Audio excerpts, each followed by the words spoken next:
ಅವೆಲ್ಲ ನಿಜ.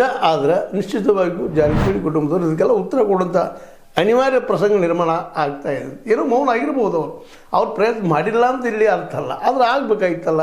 ಯಾಕಂದ್ರೆ ಸ್ವತಃ ಉಸ್ತುವಾರಿ ಸಚಿವರು, ಜೊತೆಗೆ ಈ ಕ್ಯಾಬಿನೆಟ್ದಲ್ಲಿ 2 ಅಥವಾ 3ನೇ ಸ್ಥಾನದಲ್ಲಿದ್ದಂಥವರು, ನೆಕ್ಸ್ಟ್ 2028ಕ್ಕೆ ನಾನೇ CM ಅಂತ ಹೇಳ್ಕೊಳ್ಳುವಂಥವ್ರು, ಒಂದು ಸಣ್ಣ ಕೆಲಸ. ಬೆಳಗಾವಿ ಜಿಲ್ಲೆಯನ್ನು ವಿಭಜನೆ ಮಾಡಲಿಕ್ಕೆ ಆಗಲಿಲ್ವ, ಇಲ್ಲ 4 ಜಿಲ್ಲೆಗಳನ್ನಾಗಿ ಮಾಡಲಿಕ್ಕೆ ಆಗಲಿಲ್ವ? ಇದರಲ್ಲಿ ಸೋತರು ಅಂದ್ರೆ ಇದರಲ್ಲಿ ಗೆದ್ದವ್ರು ಯಾರು?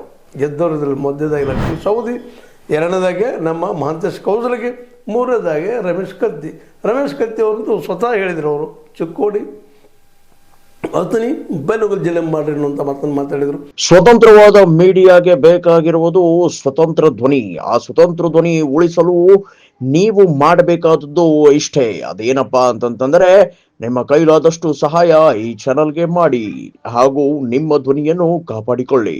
ಹೀಗಾಗಿ ಒಂದು ರೀತಿಯಿಂದ ಗೋಕಾಕ ಜಿಲ್ಲೆ ಘೋಷಣೆ ಆಗೋದ್ರಲ್ಲ ಇದು ಏನಾಯ್ತಪ್ಪ ಅಂತ ಅಡ್ಡಗೋಡೆ ಆಯಿತು, ಅಡೆತಡೆ ಆಯಿತು ಅನ್ನೋದು ಸಹಿತ ಈಗ ಚರ್ಚಾ ವಿಷಯ ಆಗಿದೆ. ಹೀಗಾಗಿ ಈ ಬೆಳಗಾವಿ ಜಿಲ್ಲೆಯ ರಾಜಕೀಯದಲ್ಲಿ ಜಾರಕಿಹೊಳಿ ವಿರೋಧಿ ಗುಂಪು ಬಲಿಷ್ಠ ಆಗ್ತಾ ಹೊರಟಿದೆಯಾ? ಜೊತೆಗೆ BL ಸಂತೋಷ್ ಅವರು, ಅಭಯ್ ಪಾಟೀಲ್ ಅಂತ ನೇರವಾಗಿ ಬೆಳಗಾವಿಯಲ್ಲಿ ಸತೀಶರ ವಿರೋಧವಾಗಿ ತಮ್ಮ ರಾಜಕೀಯವನ್ನು BJP ಪರವಾಗಿ ಮಾಡ್ತಾ ಇರ್ತಾರೆ. ಅದನ್ನು ಇವತ್ತಿನಲ್ಲಿ ತಡೀಲಿಕ್ಕೆ ಆಗ್ತಾ ಇಲ್ಲ ಅನ್ನೋ ಸಹಿತ ಗಮನಿಸಬೇಕಾಗಿದೆ. ಹೀಗಾಗಿ ಜಿಲ್ಲೆಯಾದ್ಯಂತ BL ಸಂತೋಷ ಬಂದು ಹೋಗಿದ್ದು, ರಮೇಶ್ ಕತ್ತಿ ಅವರು ಶಿಳದ್ದೆದ್ದು ನಿಂತಿದ್ದು, ಪ್ರತಿ